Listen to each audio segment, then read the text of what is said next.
everybody's running to get AI in as fast as they possibly can, right? And there are some huge benefits within procurement alone, right? Just new softwares like Zivio itself, right? But then also just process improvement, automating of tasks, things that historically just were you couldn't do.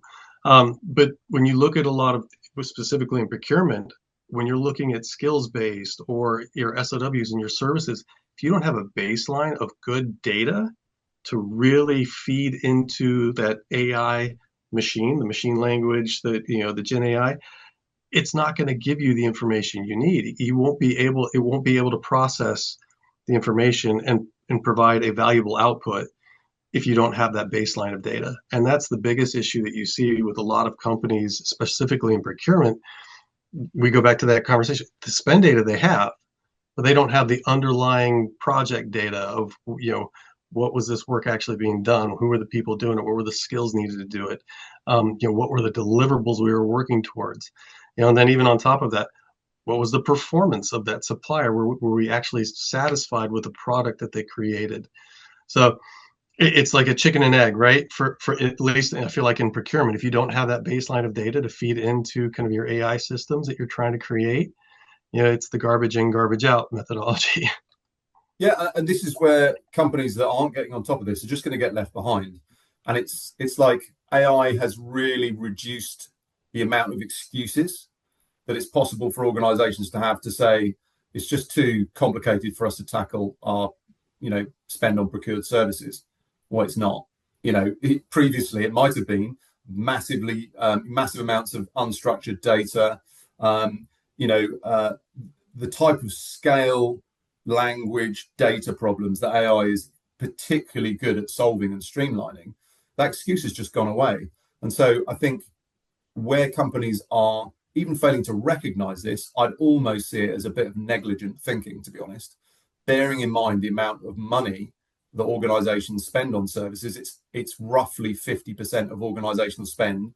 If you average out across every industry and every location, it's massively significant. And also it's a very significant part of how those organizations execute their strategy operationally in the market, how they deliver their products and services to their customers. So, in terms of getting work done, it's absolutely critical. And it's really, I feel like it's the time, services procurement's time in the sun right now, even people recognizing it as a specific focus to say, well, the way that we buy goods and materials is pretty well sorted.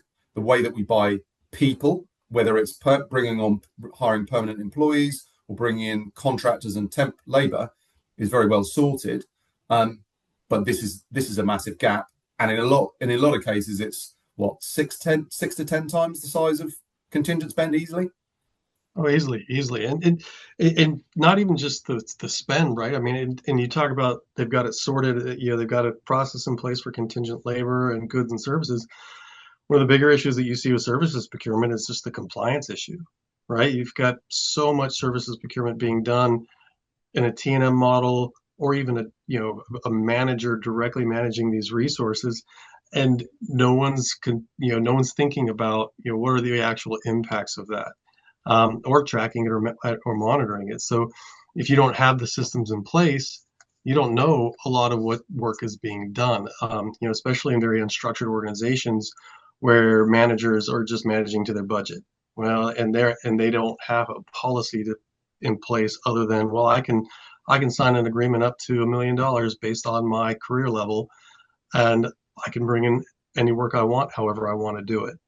So not being able to have that visibility creates a massive compliance issue, and puts your company at risk.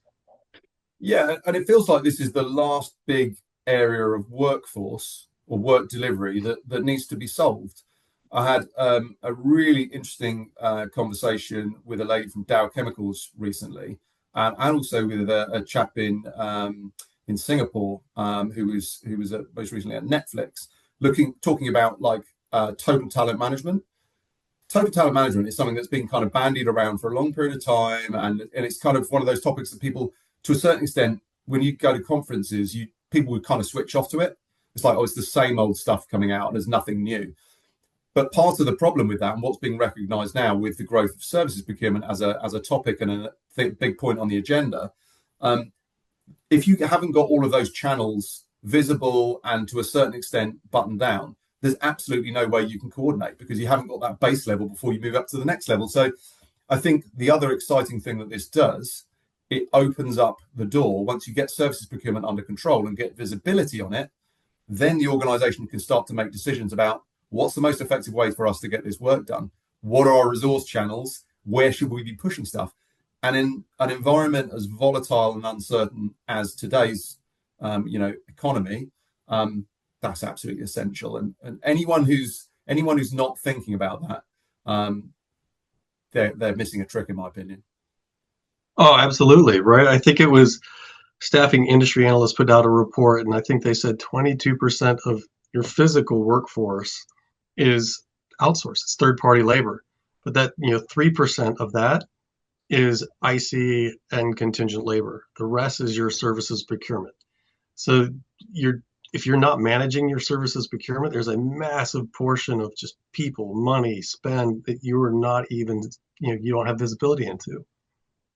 Yeah, and going back to the point you made about data, the world runs on data. We all run our private, personal lives on data and technology and these efficient processes that help us do what we need to do. And just simply not having the information on this spend is just, it just seems to be completely crazy. But it's almost kind of snuck in through the back door, in the sense that services have always been quite complex.